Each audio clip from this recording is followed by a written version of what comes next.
আসলে এটাই বিচাৰিছো যে বিটিআৰত যাতে যি শান্তি আছে এই শান্তি বজাই ৰাখে। মই আমাৰ শিৱ বাবাৰ ওচৰত বা মা মহামায়াৰ ওচৰত মা দুৰ্গাৰ ওচৰত আজি ৰাতিপুৱাৰ পৰা মই প্ৰাৰ্থনা কৰিছোঁ, প্ৰে কৰিছোঁ আৰু যেন বিটিআৰত এটা ভাল চৰকাৰ দিয়ে, সুস্থ চৰকাৰ দিয়ে আৰু ৰাইজৰ উন্নয়নে কাম কৰে।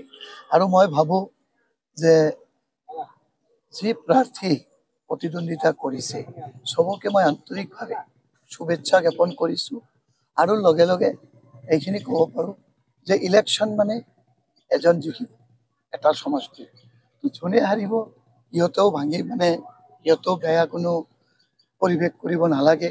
শান্তিপূৰ্ণভাৱে যিটো কাউণ্টিং হ'ব, যিটো আমাৰ ৰাইজৰ যি মতদান কৰিছে এইখিনিক আমি চবে সন্মান জনাই যাতে আমাৰ কাউণ্টিংবিলাক খুব ভালকৈ হয়। আপোনাৰ ফলাফল দেখি আপোনাৰ কি আছে?